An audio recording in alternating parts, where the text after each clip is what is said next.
আচ্ছা, ভাদ্র আশ্বিন কার্তিক মাসে কি বিয়ে করা যায়? এই সময় বিয়ে করলে কি কোনো ক্ষতি হবে? চৈত্র ও পৌষ মাসে লোকে বিয়ে করতে চায় না কেন? আমার জন্ম মাসে বা জন্মলগ্নে বিয়ে করা যাবে? আচ্ছা, বাবা মার বিয়ের মাসে কি আমি বিয়ে করতে পারবো? আচ্ছা, গোধূলি লগ্ন তো ভালো শুনেছি, যে কোনো মাসের গোধূলি লগ্নে বিয়ে করা যাবে তো? আচ্ছা, এমন কি কোনো দিন আছে যেদিন বিয়ে করা উচিত নয়? এত কোশ্চেন যদি তোমাদের মাথায় ঘুরপাক খায় আর তোমরা কোথাও এর উত্তর খুঁজে না পাও, তাহলে আজকে একদম ঠিক ভিডিওতে ক্লিক করেছো। শর্ত শুধু একটাই, এই ভিডিও শেষ অবধি কিন্তু আমার সাথে থাকতে হবে। হে গর্জিয়াস এন্ড হ্যান্ডসাম, তোমরা কি জানো যে আমরা বিয়ে করি অগ্নিদেবকে সাক্ষী রেখে? অবশ্যই জানবে, কিন্তু তোমরা কি এটা জানো যে অগ্নিদেবের সাথে সাথে আমাদের বিয়েতে ভগবান বিষ্ণুরও গুরুত্বপূর্ণ ভূমিকা থাকে? জানো না তো? আমাদের বিয়েতে যখন কন্যা সম্প্রদান হয়, মানে কন্যার বাবা বা কন্যার বাবার সাথে ব্লাড রিলেশন আছে এমন কোনো গুরুজন কন্যাকে এবং তার সমস্ত দায় দায়িত্ব বিয়ের দিন জামাইয়ের হাতে তুলে দেয়। কন্যা সম্প্রদানের মুহূর্তে জামাইকে ভগবান বিষ্ণু রূপে মানা হয়। জামাই বা ভগবান বিষ্ণুর কাছে কন্যা সম্প্রদান করে তিনি প্রার্থনা করেন তার বর্তমান জেনারেশন এবং তার পূর্ববর্তী 10 জেনারেশন এবং আগামী 10 জেনারেশন যেন সুখে শান্তিতে জীবনযাপন করতে পারে, কারণ তিনি তার জীবনের অমূল্য সম্পদ তার কন্যাকে ভগবান বিষ্ণুর কাছে চিরদিনের মতন অর্পণ করলেন। তাই কন্যা সম্প্রদানকে সব দানে শ্রেষ্ঠ দান বলা হয়। এর ফলে মেয়ের পিতৃবংশের সব থেকে বেশি পুণ্যলাভ হলো বলে মনে করা হয়। যদিও আমি এই কন্যাদান একদম মন থেকে মানতে পারি না, হয়তো অনেক বাবা মাও মানতে পারে না, কারণ আমরা অন্ন দান করি, বস্ত্র দান করি, অতীতে গরুও দান করা হতো, আবার বিয়ের দিন কন্যাও দান করা হয়, সবটাই পুণ্য অর্জনের জন্য। আমি সনাতন ধর্মের বিরুদ্ধে নই, তবে পুণ্য কতটা অর্জন হয় আমার সত্যিই জানা নেই। আচ্ছা, তোমরাই বলো, আমরা মেয়েরা কি কোনো বস্তু যাদেরকে দান করে পুণ্য অর্জন করা যায়? তাই আমি আমাদের বিবাহ প্রথার কিছু খারাপ দিক নিয়ে একটা ভিডিও বানিয়েছিলাম, সেখানে অনেকেই আমার সাথে একমত হয়েছে আর কিছু কিছু মানুষ হয়নি। এটা যার যার পার্সপেক্টিভ, তোমরা চাইলে ভিডিওটা দেখতে পারো, আমি লিঙ্ক ডেসক্রিপশন বক্সে দিয়ে দেবো। যাক সে কথা। তো ভগবান শ্রী বিষ্ণু আমাদের বিয়েতে কতটা গুরুত্বপূর্ণ সেটা নিশ্চয়ই বুঝতে পারছো। এইবার বুঝবে পঞ্জিকাতে ভাদ্র আশ্বিন কার্তিক মাসের বিয়ের ডেট থাকলেও কেউ বিয়ে করতে চায় না কেন। ভগবান শ্রী বিষ্ণুর সবচেয়ে বড় শত্রু ছিল অসুরদের রাজা হিরণ্যকশিপু, কারণ শ্রী বিষ্ণু বরাহ অবতার ধারণ করে তার ছোট ভাই হিরণ্যক্ষকে মেরে ফেলেছিলেন। রাগে অভিমানে হিরণ্যকশিপু প্রতিজ্ঞা করে সে শ্রী বিষ্ণুর উপর প্রতিশোধ নেবে। তাই সে কঠোর তপস্যা করে ব্রহ্মার কাছে বরলাভ করে যে তাকে ব্রহ্মার দ্বারা সৃষ্ট কোনো প্রাণী, জীব, জড়, দেবতা, দানব, মানুষ, পশু, কীট, পতঙ্গ, ঘরে বাইরে, দিনে রাতে, আকাশে মাটিতে, যুদ্ধের ময়দানে, এমনকি কোনো অস্ত্র দিয়েও হত্যা করতে পারবে না। কিন্তু হিরণ্যকশিপুর পুত্র প্রহ্লাদ ছিল ভগবান শ্রী বিষ্ণুর অন্যতম ভক্ত, তাই প্রহ্লাদের ওপর হিরণ্যকশিপুর রাগ ছিল ভীষণ ভাবে। তিনি তাই বহুভাবে নিজের পুত্র প্রহ্লাদকে হত্যা করার চেষ্টা করেন, কিন্তু শ্রী বিষ্ণুর আশীর্বাদে প্রত্যেকবার প্রহ্লাদ বেঁচে যায়। বারবার নিজের সব থেকে প্রিয় ভক্তকে মৃত্যুর মুখোমুখি পড়তে দেখে ভয়ঙ্কর রাগে শ্রী বিষ্ণু নরসিংহ রূপ ধারণ করেন, যার অর্ধেক সিংহ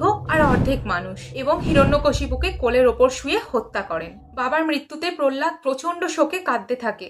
নিজের সব থেকে প্রিয় ভক্ত প্রহ্লাদকে এইভাবে কাঁদতে দেখে শ্রী বিষ্ণু তাকে প্রতিজ্ঞা করেন যে তিনি আর কোনো দিন কোনো অবতারে প্রহ্লাদের কোনো বংশধরকে হত্যা করবেন না। প্রহ্লাদের নাতি ছিলেন অসুরদের রাজা মহাবালী। মহাবালী ঋষি ভৃগুর, আবার কোনো কোনো পুরাণ মতে ঋষি কাশ্যপের বংশধর হবার দরুন অসীম শক্তির অধিকারী ছিলেন। তার ব্রাহ্মণ বংশে জন্ম হয়েছে এবং তার এত পরাক্রম, এই নিয়ে তার প্রচন্ড অহংকার ছিল। তিনি তার পরাক্রমে পাতাল এবং পৃথিবীকে দখল করার পর যখন ভীষণ যুদ্ধ করে দেবতাদের স্বর্গ দখল করে নেন, তখন আর কোনো উপায় না দেখে দেবরাজ ইন্দ্র ভগবান শ্রী বিষ্ণু শরণাপন্ন হয় এবং শ্রী বিষ্ণুকে বলেন মহাবালীকে হত্যা করে তাদের স্বর্গরাজ্য তাদের ফিরিয়ে দিতে। মহাবালী দানবদের রাজা হলেও তিনি ছিলেন সৎ এবং পরোপকারী। তিনি কোনো ভেদাভেদ ছাড়াই শাসন করতেন এবং তার শাসনে পৃথিবী এবং পাতালবাসী ভীষণ সুখে এবং সুস্থভাবে জীবনযাপন করছিল। কিন্তু অসুরদের রাজা হয়ে দেবতাদের শাসন করবে, এটা দেবতারা কিছুতেই মেনে নিতে পারছিল না। কিন্তু ভগবান বিষ্ণু প্রহ্লাদকে কথা দিয়েছিলেন, তাই তিনি না চাইছিলেন মহাবালীর সাথে যুদ্ধ করতে, না চাইছিলেন তাকে হত্যা করতে। কিন্তু দানবদের হাতে স্বর্গ আর পৃথিবীর দায়িত্ব ছেড়ে দিলে পরবর্তীকালে বিশৃঙ্খলা সৃষ্টি হতে পারে, আর মহাবালীর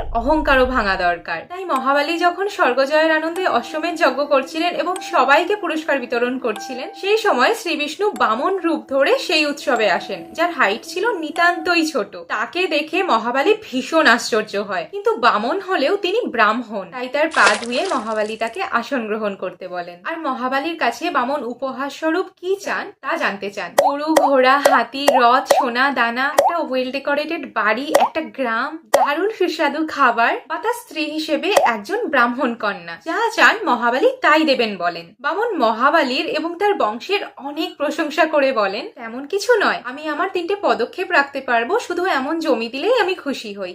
কথা শুনে অসুরদের গুরু শুক্রাচার্যের মনে সন্দেহ হয়। তিনি মহাবালিকে এই শর্ত রাখতে বারণ করেন, কিন্তু মহাবালি হাসতে হাসতে তার শর্ত মেনে নেন। সাথে সাথে বামন বিশাল আকার ধারণ করে তার এক পায়ের তলায় সমস্ত পৃথিবী ও পাতাল ঢেকে দেন, আরেক পা আকাশে তুলে সমস্ত স্বর্গ ঘিরে ফেলেন। তৃতীয় পা তিনি কোথায় রাখবে বুঝতে না পেরে মহাবালিকে বলেন, তুমি আমাকে আমার 3টে পা রাখার মতো জমি দেবে বলেছিলে, আমার তৃতীয় পা রাখার আর কোনো জায়গা আমি দেখতে পাচ্ছি না। ব্রাহ্মণকে কথা দিয়ে তুমি ভিক্ষা দিতে পারোনি, তুমি তোমার দেওয়া শর্ত পূরণ করতে ব্যর্থ হয়েছো, তোমার এখনই নরকে ঠাঁই হবে। তখন প্রহ্লাদ এসে মহাবালিকে শ্রী বিষ্ণুর মহিমার কথা জানান। নরকে যেতে হবে বুঝে মহাবালির অহংকার ভেঙে যায়। সে বামনের সামনে হাত জোর করে বসে তার তৃতীয় পা মহাবালির মাথার উপর রাখার জন্য অনুরোধ করেন। সেই থেকে বিষ্ণুর এই অবতারের নাম হয় ত্রিবিক্রম। মহাবালি শুধু তার রাজত্ব নয়, নিজেকেও বিষ্ণুর কাছে সঁপে দিয়েছিলেন। তার ব্যবহারে অত্যন্ত খুশি হয়ে শ্রী বিষ্ণু তাকে সপরিবারে সুতালোকে পাঠিয়েছিলেন, যা পৃথিবী আর পাতাল লোকের মাঝে অবস্থিত। এই সুতালোক শব্দটা মাথায় রেখো, কিন্তু একটু পরে এটা নিয়ে আলোচনা করব। তো সুতালোক স্বর্গলোকের থেকেও সুন্দর। স্বয়ং বিষ্ণু দেবতা বিশ্বকর্মাকে দিয়ে মহাবালির জন্য এই সুতালোক বানিয়েছিলেন। মহাবালির মতন রাজার শাসনে এই সুতালোক হাজারটা স্বর্গরাজ্যের থেকেও সুন্দর ছিল। মহাবালির ত্যাগ এবং আত্মসমর্পণে শ্রী বিষ্ণু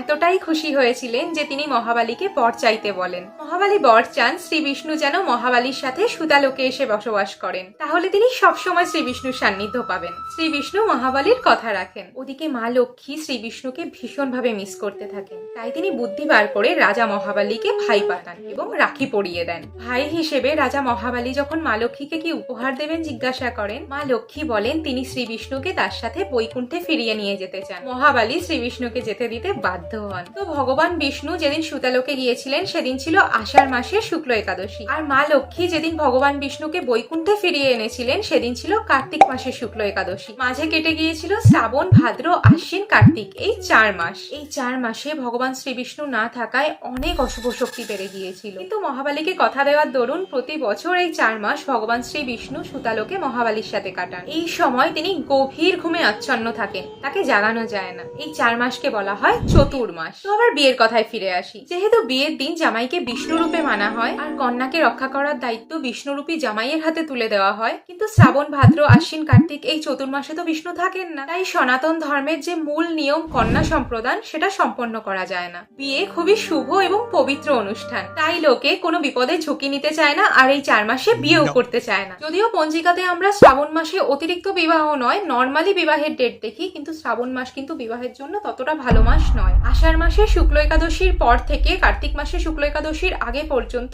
বিয়ে করাকে অশুভ মনে করা হয়। তোমরা খেয়াল করলে দেখবে এই চতুর্মাসে যে বিবাহ তারিখগুলো থাকে তাতে সুতালোক যোগে বিবাহ বলে লেখা থাকে, কারণ সেই সময় শ্রী বিষ্ণু সুতালোকে থাকেন। আর এই চতুর্মাসে বিবাহ হলে তাকে অরক্ষণীয়া মতে বিবাহ বলে, মানে যে কন্যাকে রক্ষা করার কেউ নেই, সেই কন্যাকে রক্ষার দায়িত্ব বিয়ের দিন জামাইকে দিলেও তাকে বিষ্ণু রূপে মানা যায় না, বিষ্ণুর উদ্দেশ্যে কন্যা সম্প্রদান করা যায় না, বিষ্ণুর আশীর্বাদ পাওয়া যায় না, তাই বংশের পুণ্য অর্জনও সম্ভব হয় না। তাছাড়া বিষ্ণু না থাকার কারণে এই সময় অশুভ শক্তির প্রভাবও খুব বেশি থাকে। এসব ভেবেই আষাঢ় মাসের শুক্ল একাদশী থেকে কার্তিক মাসের শুক্ল একাদশীর আগে অবধি বিবাহ করাকে শুভ মনে করা হয় না। সহজ ভাষায় বললে শ্রাবণ, ভাদ্র, আশ্বিন এবং কার্তিক মাসে বিবাহ করাকে শুভ বলে মনে করা হয় না। এটা পৌরাণিক কারণ ছাড়া আর কিছুই নয়। কিন্তু পৌষ ও চৈত্র মাসে বিয়ে করা আমাদের সোসাইটিতে একেবারেই নিষিদ্ধ করা হয়েছে, কারণ এর পিছনে আমাদের দেশের উন্নতি নির্ভর করছে, সামাজিক ভাবেও আর অর্থনৈতিক দিক থেকেও, যার কারণে তোমরা কোনো পঞ্জিকাতে এই 2 মাসে কোনো বিয়ের তারিখ দেখতে পাবে না। আসলে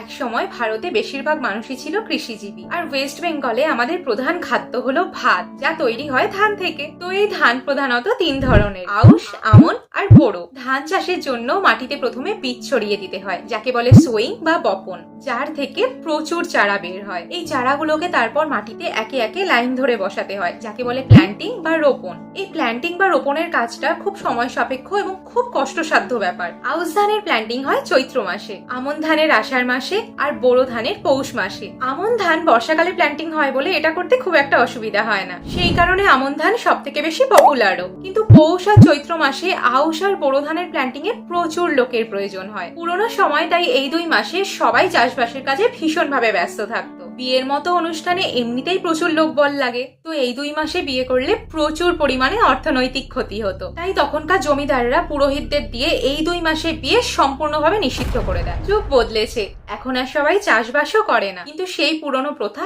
আজও রয়ে গেছে।